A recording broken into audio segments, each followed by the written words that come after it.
안녕하세요. 임준입니다. 자, 오늘은요. 5번째 강의 경제 부분에 대해서 알아보도록 하겠습니다. 자, 경제는 역시 돈이 왔다 갔다 하는 것을 이야기하는 거죠.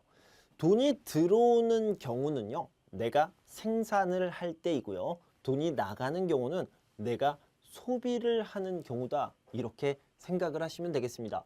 자, 그래서요. 경제활동이라고 얘기하는 것은요. 필요한 재화나 서비스를 제공하고 소비하는 활동이라고 얘기합니다. 서비스를 제공하는 것은 생산적인 일이고요. 소비하는 것, 돈을 쓰는 경우를 이야기하는 것이라고 생각하면 되겠죠. 그래서 경제활동은 그냥 돈을 쓰는 것, 소비하는 것뿐만 아니라 생산해서 돈을 버는 것까지 말합니다. 자, 한국의 경제 체제는요. 기본적으로 시장 경제 체제입니다. 그래서요.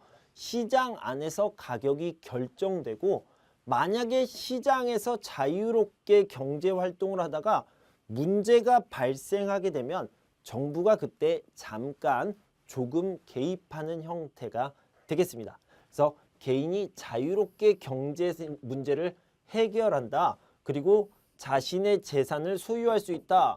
사유재산을 가질 수 있는 형태다. 이렇게 생각하면 되겠습니다. 당연히 직업은 자유롭게 선택할 수 있겠죠. 자, 임준 씨가 제가요. 한국어 선생님을 선택했습니다. 이런 직업을 선택하는 거 당연히 그런 자유가 있는 거죠. 자, 일상생활의 경제에 대해서 이야기를 할 때 돈에 대한 이야기를 좀 해야 될 텐데요. 자, 화폐 같은 경우에는 10원, 50원, 100원, 500원의 동전이 있고 1000원, 5000원, 만원, 5만원권의 지폐가 쓰이고 있는데요. 저 같은 경우에는 요즘 돈이 없어요. 돈을 안 들고 다닙니다. 왜냐면 신용카드, 체크카드, 모바일 간편결제 서비스, 핸드폰, 스마트폰으로 결제를 할 수 있기 때문이죠. 자, 물가 같은 경우에는 물건의 가격을 이야기합니다. 물건의 가격은 어떻습니까? 오르기도 하고 떨어지기도 하는데 주로 오르는 경우가 많이 있죠. 그래서 물건의 가격을 물가라고 이야기하게 됩니다. 자, 경제 상황이 안 좋아지면요. 실업이라는 말을 많이 듣게 됩니다. 이 실업이라는 것은 뭐냐면 이 업이라는 것은 일자리를 얘기하는데 직업을 얘기하는 거죠. 그래서 업이 들어가는 말을 보면 취업 이런 것은 직업을 얻게 되다, 구하게 되다라는 뜻이고요. 반대로 실업이라고 되면 직업을, 직장, 일자리를 잃다, 잃어버리다 이렇게 되는 것을 얘기합니다. 그래서 반대 개념이라고 생각하는데요. 자, 정확한 의미를 얘기해 보면 일하고 싶어요. 일할 의지가 있지만 일을 하지 못하는 것을 실업이라고 얘기합니다. 그래서 만약에 이 실업률이라고 얘기하는데요. 실업률이 높아진다라는 것은 경제 상황이 안 좋다라고 할 수 있습니다. 근데 청년들, 그러니까 젊은 사람들을 얘기하는 거죠. 젊은 사람들의 실업률이 높아진다. 높아지면 어떻게 해야 됩니까? 이렇게 일자리가 없는 사람들에게 생활비를 쓰세요. 이렇게 지원을 해줍니까? 아니요. 그것은 근본적인, 기본적인 해결책이 아니죠. 그러면 어떻게 해야 돼요? 일자리가 없는 사람에게 일자리를 줘야죠. 스스로 돈을 벌고 생산할 수 있게 해야 됩니다.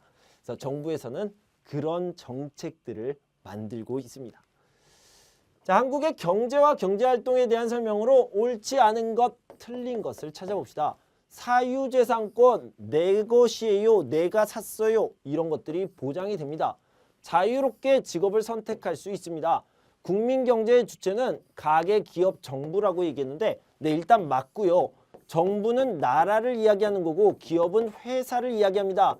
가게는 스토어이 아니에요. 가게는요. 집을 얘기하는 겁니다. 가정의 경제를 이야기하는 거예요. 그래서 가게, 회사, 나라, 가계, 기업, 정부를 이렇게 국민경제의 대표적인 세 가지 주체이다 라고 하는 것입니다. 생활에 필요한 재화와 서비스를 소비하는 것을 경제활동이라고 한다. 자, 이거 맞는 것 같지만 틀려요. 왜요? 선생님이 앞에서 강조했습니다. 플러스 생산이 돼야 됩니다. 소득. 그러니까 돈을 버는 것 그리고 돈을 쓰는 것 두 가지를 합쳐서 경제활동이라고 얘기합니다. 그래서 4번. 좀 어려운 문제였지만 여러분들이 이런 개념을 잘 익혀두시면 좋겠습니다. 자, 다음을 봅시다. 한국 경제에 대한 설명으로 틀린 것, 옳지 않은 것을 보도록 합시다. 개인이 자기 재산을 소유할 수 있고요. 개인의 노력으로 재산을 모을 수 있습니다. 정부는 시장의 경쟁에 개입하지 않는다? 이거 맞아요? 개입하지 않는 것이 기본입니다. 그러나 어때요? 필요할 때는 정부가 도와준다고 했죠. 그래서 필요한 경우 개입한다. 그래서 도와준다, 상관한다, 관계한다. 이게 맞겠습니다. 3번이 옳지 않죠. 이익을 얻기 위한 노력은 이익 창출, 경제 활성화, 사회문화 발전에도 도움이 됩니다. 여러분들 한 사람 한 사람이 돈을 벌려고 노력을 해요. 임준 씨가 돈을 벌려고 노력하는 것이 사회의 문화의 발전에 도움이 된다는 겁니다. 네, 맞아요. 3번이 답이 되겠습니다.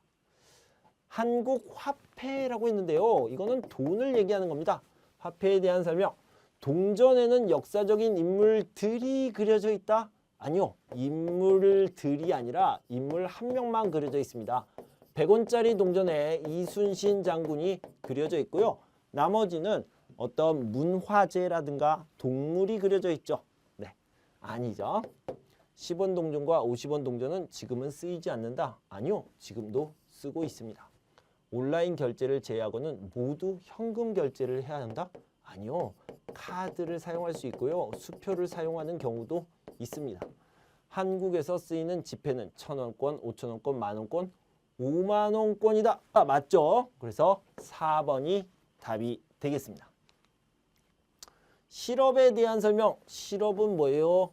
일자리가 없어요. 이런 뜻이에요. 일자리가 없는 것에 대한 설명으로 옳지 않은 것, 틀린 것을 찾아보도록 합시다.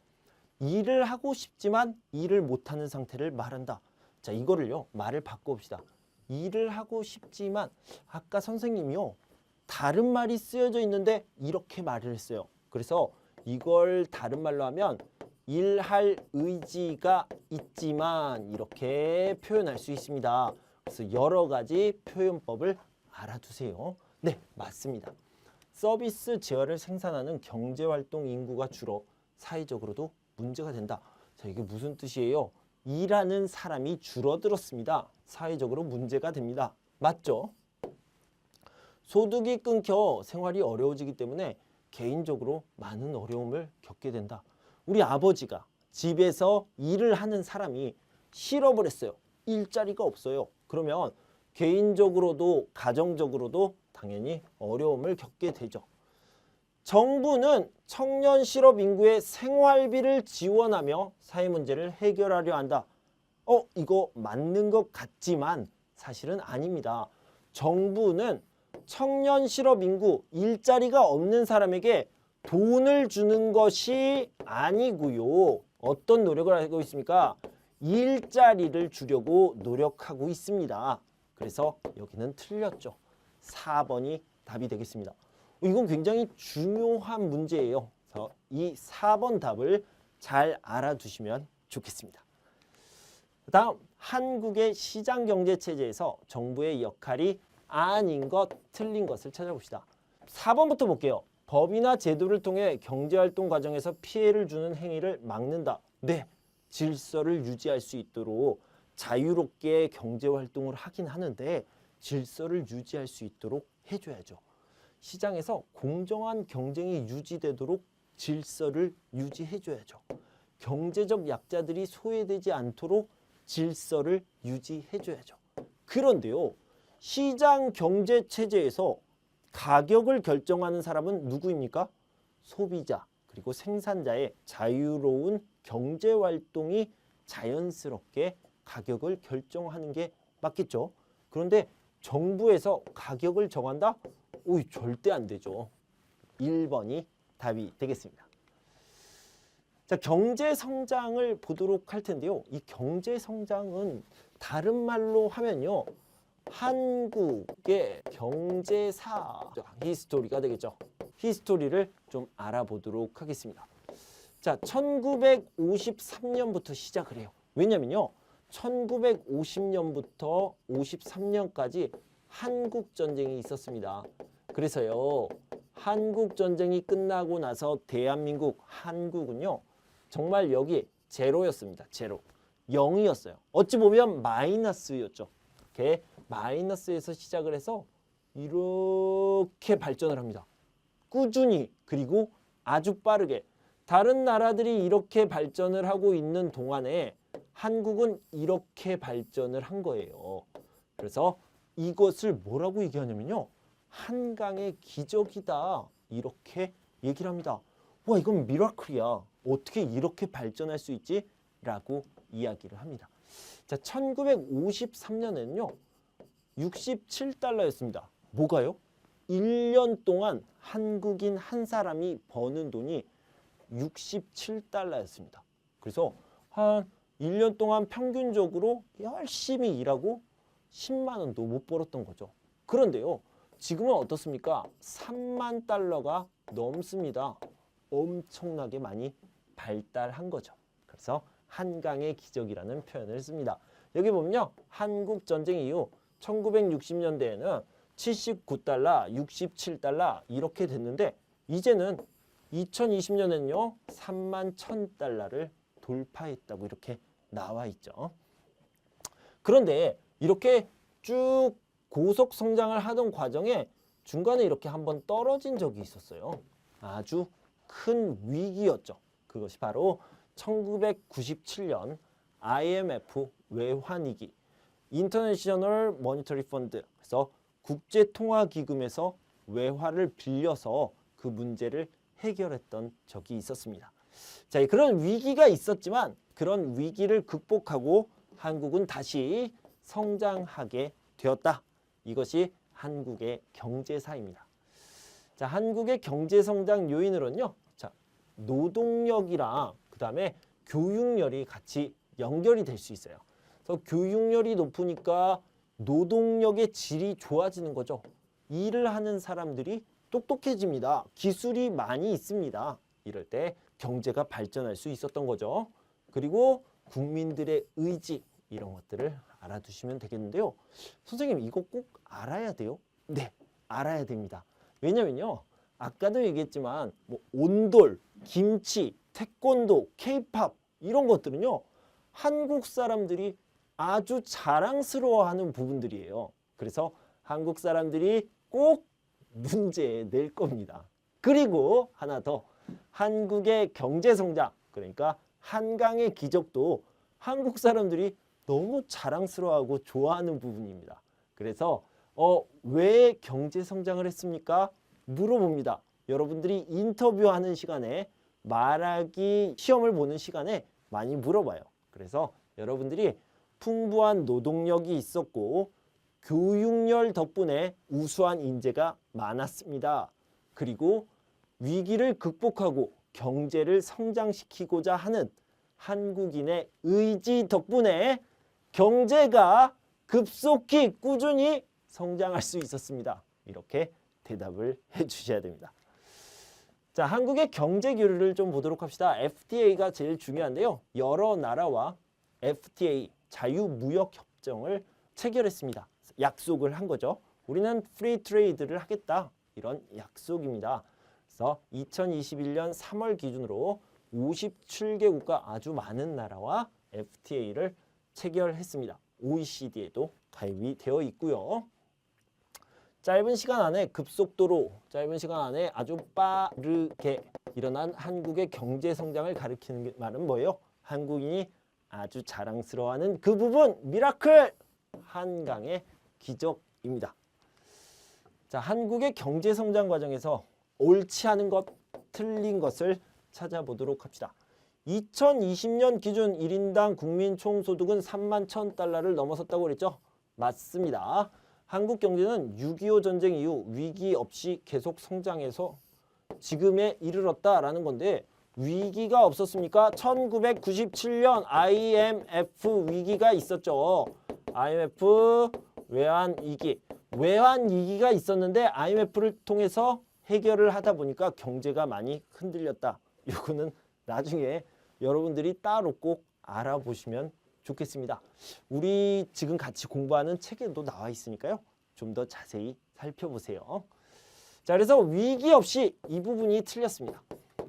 한국의 경제 성장은 세계 경제사적으로도 의미 있는 사건으로 평가됩니다. 다른 나라에서도요. 한강의 기적은 굉장히 대단한 사건으로 다루고 있습니다. 한국은 6.25 전쟁 후 산업시설이 대부분 파괴되는 등 심각한 가난에 시달렸다.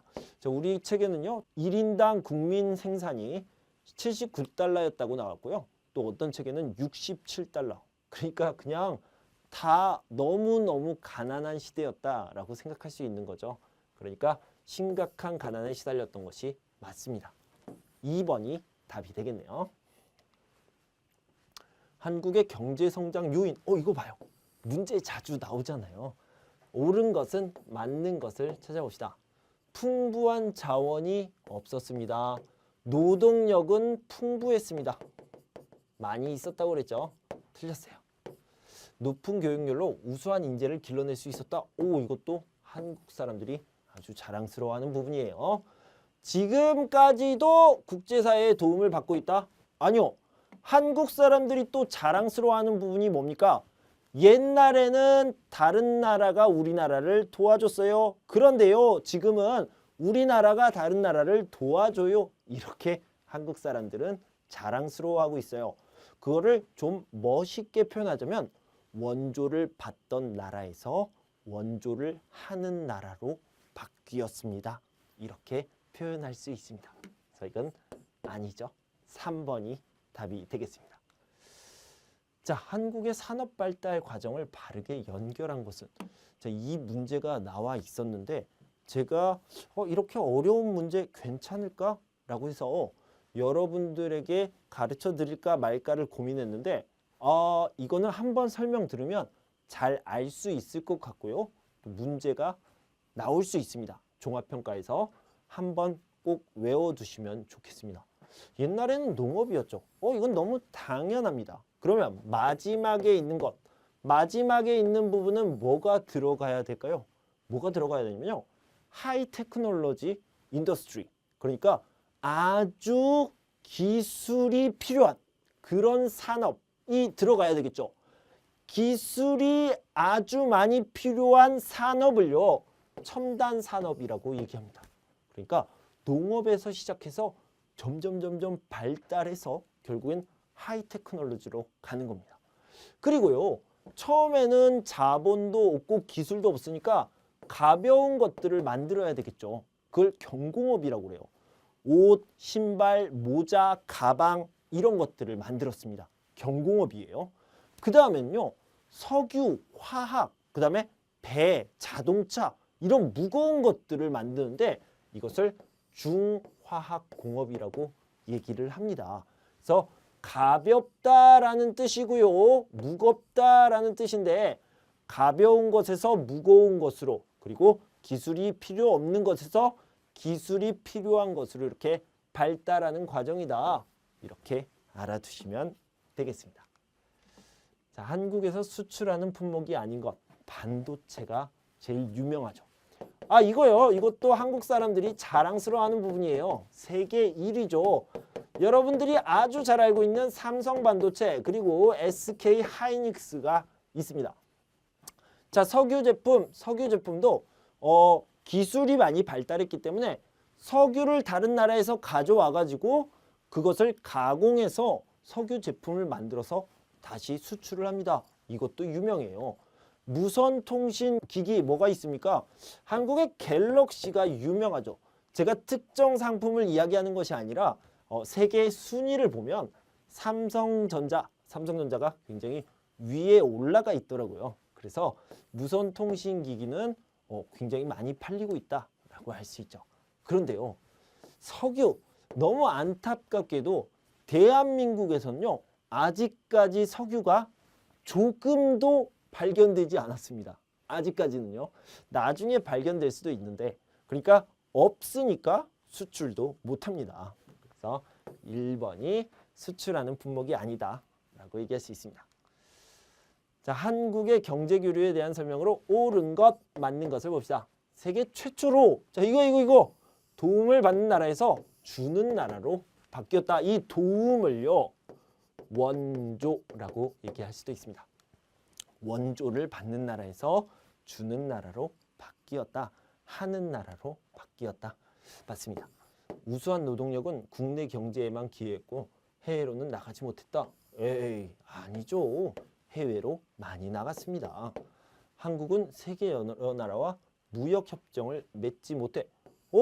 여러 나라 맺었는데요. 2020년 기준 57개국과 맺었다고 방금 들었는데요. 아니죠. 자, 6.25 전쟁 이후 한국은 국제사회의 도움을 받지 못해 오랫동안 빈곤 상태가 유지됐다. 다른 나라들에게 너무 고맙게도요. 6.25 전쟁 이후에 다른 나라의 원조를 많이 받았습니다. 고맙게 생각하고 있고요. 또 앞으로도 계속 갚아야죠. 우리가 도움을 받았던 만큼 대한민국 사람들이 다른 나라에 도움을 주면서 살아야겠습니다. 자, 1번이 답이 되겠네요. 자, 시장과 소비자에 대해서 이야기를 해보도록 합시다. 이 시장의 종류, 여기서 시장이라는 것은요. 물건을 판매하는 장소 정도로 생각하면 되겠습니다. 그래서 단순히 시장과 마트, 시장과 백화점 이런 걸 비교하는 게 아니라 시장이라는 거 안에 여러 가지 마트나 아니면은 백화점이나 편의점이나 가게나 이런 것들이 있다. 이렇게 생각하시면 되겠습니다. 자, 시장에는요. 정기시장이 있습니다. 이 정기시장은 여기 5일장, 3일장 이런 것들 있잖아요. 3일에 한 번씩 열리는 시장, 5일에 한 번씩 열리는 시장. 그래서 카렌더, 달력에다가 이렇게 오늘 장이 열려요. 오늘 장이 있어요. 이렇게 체크를 해야 되는 그런 시장입니다. 그런 시장이 있어요? 네네네. 아직도 도시가 아닌 농촌에는 있습니다. 그래서 3일장, 5일장이 있습니다. 상설시장이라는 것은 항상 있는 시장을 매일 가도 매일 물건을 살 수 있는 그런 시장을 얘기하는 겁니다. 자, 전통시장이 있고요. 대형마트, 백화점이 있고 편의점, 동네 슈퍼마켓 이런 데가 있는데요. 전통시장 같은 경우에는요. 깎아주세요. 아유, 안 돼요. 아유, 깎아주세요. 뭐예요? 흥정을 할 수 있고요. 아줌마 이거 조금만 더 주세요. 에이, 하나 더 드릴게요. 이렇게 더 주시는 거 덤 문화가 있습니다. 자, 이렇게 흥정하고 덤 문화가 있는 곳은 재래시장이고 대형마트, 백화점 같은 경우에는 흥정이 없어요. 흥정이 없다는 말은요. 정해진 가격, 정찰제가 실시된다라고 생각할 수 있습니다. 정찰제, 정가, 정해진 가격이 있다. 이렇게 생각하시면 되겠어요. 자, 온라인 쇼핑과 홈쇼핑은 집에서도 물건을 살 수 있고 어디서나 쉽게 물건을 살 수 있는 시스템을 이야기하는 건데요. 여러분들이 훨씬 잘 알고 있죠. 직접 눈으로 보지는 못하지만 화면을 통해서 얼마든지 잘 선택할 수 있는 시스템이죠. 자, 그런데 여기에서 한 가지 이야기를 할 건요. 여러분들이 스마트폰 또는 홈쇼핑에서 물건을 사면 바꿀 수 있습니까? 아니면 다시 반품, 환불받을 수 있습니까? 저는 사실 잘 안 하는데요. 귀찮은 일이라고 생각했는데 가능합니다. 가능하고요. 그렇게 불편하지 않다고 합니다. 그래서 온라인 쇼핑, 홈쇼핑도 환불이나 교환이 가능하다. 이거 꼭 알아두세요. 자, 소비자의 권리와 책임이 있는데요. 소비자들을 보호하는 제도들이 이렇게 있습니다. 소비자 기본법이 정해져 있고요. 리콜 제도, 안 좋은 제품은 다시 환불해주는 제도입니다. 그리고 제품에다가 이것이 어떤 제품인지 언제 만들어졌는지를 정확하게 표기해야 된다. 이런 것도 법으로 정해져 있는데요. 자, 여기서 보상 판매라는 게 있어요. 자, 이거는 소비자를 보호하는 것은 아닙니다. 이거는 좀 다른 거예요. 보상 판매라는 것은 자 예를 들어서 내가 스마트폰을 2년 동안 사용했는데 바꾸고 싶어요. 바꾸고 싶으면 이 스마트폰 원래 쓰던 스마트폰을 가게에 가지고 가면 새로운 스마트폰을 아주 싸게 살 수 있어요. 이런 할인 시스템이에요. 할인 시스템이다. 이렇게 생각하면 됩니다. 할인 시스템이 소비자를 보호하는 겁니까? 아니요. 그것과는 좀 다른 이야기죠. 자, 이렇게 알아두시면 되겠고요. 자, 통신 판매에 대한 설명으로 옳지 않은 것, 틀린 것, 온라인 쇼핑과 TV 홈쇼핑이 있고요. 통신 판매로 구매한 상품은 교환이나 환불을 받을 수 없다. 이거 아니라고 제가 방금 길게 말씀드렸잖아요. 그래서 2번이 답이 되겠죠. 스마트폰을 이용해 원하는 상품을 구입하는 것은 온라인 쇼핑 맞고요. TV 홈쇼핑은 텔레비전 홈쇼핑 채널을 보며 상품에 대한 정보를 얻을 수 있습니다. 그래서 2번이 답이 되겠습니다. 소비자의 권리에 속하지 않는 것은 자유롭게 상품을 선택하고 구매할 수 있고요. 상품을 구입할 때 증정품을 요구한다? 제가 이 물건을 샀으니까 하나 더 주셔야 됩니다. 아니면 저 조그만 물건 하나 주셔야 돼요. 이거는 권리가 아니죠. 그거는 흥정에 가까운 거죠. 그래서 아닙니다. 상품을 구입할 때 필요한 정보를 제공받을 수 있습니다. 그래서 가격 표시제라든가 아니면 제품에 대한 정보를 표시하는 거 이거 중요하죠. 구입한 상품으로 인한 위험으로부터 보호를 받을 수 있고요. 2번이 답이 되겠죠. 소비자를 보호하는 제도가 아닌 것 이 부분도요. 제가 열심히 설명을 들었는데 여러분 들었어요? 기억나요? 여기요. 보상 판매라는 것은요.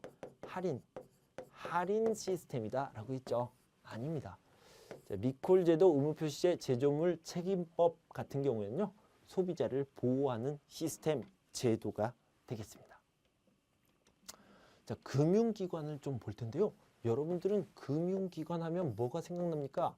혹시 이런 것이 생각이 납니까? 은행이요. 그런데 은행 중에서도요. 여러 가지 종류가 있겠죠. 그래서 이 금융기관 중에서도 은행 어떤 종류가 있는지 살펴보도록 할 거예요. 그 다음에 뭐 주식, 증권 이런 것들이 있을 수 있겠죠.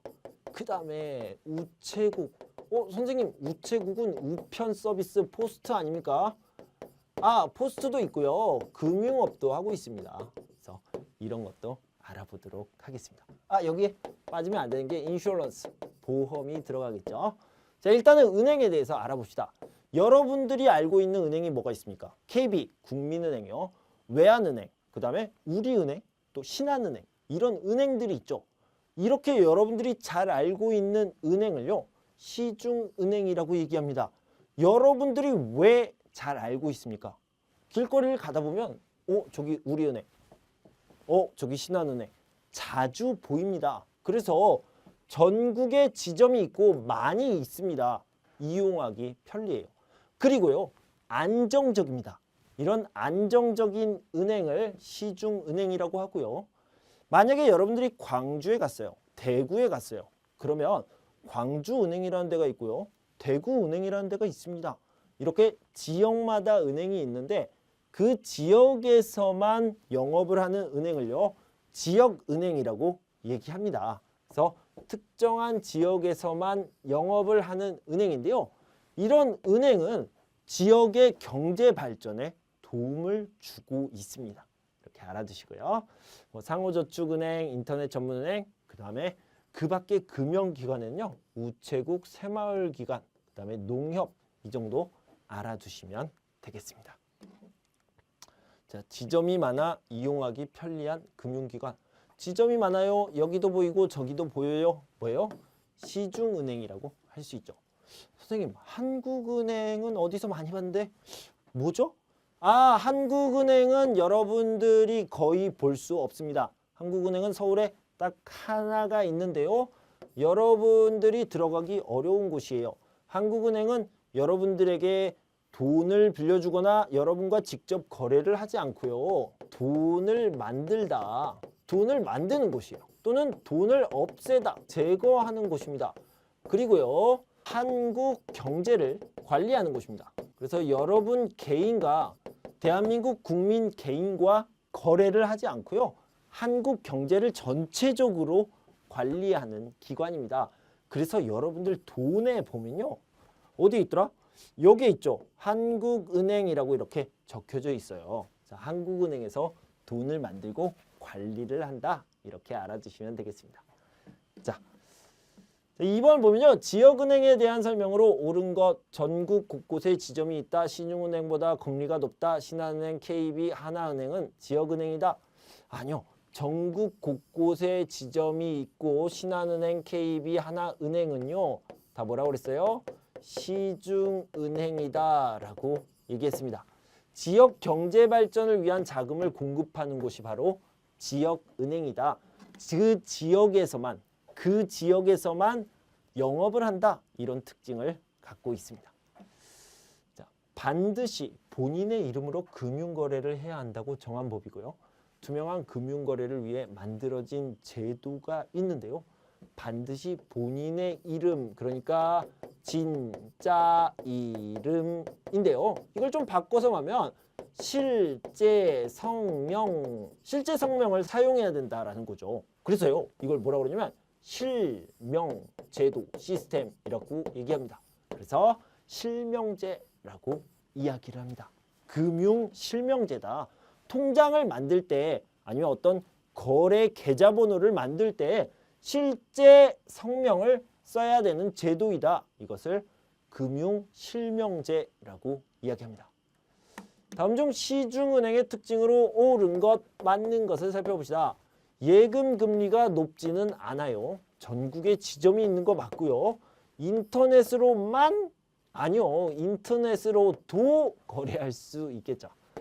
예금자 보호제도가 적용되지 않는다라고 했는데 틀려요. 예금자 보호제도는요, 한 은행에서 5천만 원까지 보장을 해주는 겁니다.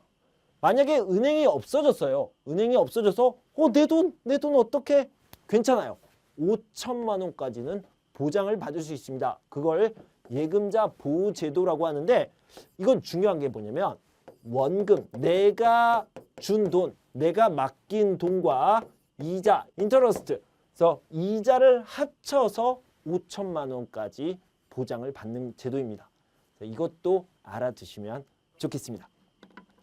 자, 여기까지 이렇게 한국의 경제, 돈의 흐름, 금융제도까지 알아봤습니다. 여러분 공부하시느라 수고 많으셨고요. 저는 다음 시간에 6강을 가지고 찾아올 텐데요. 그때까지 여러분 건강하고 행복하세요. 감사합니다.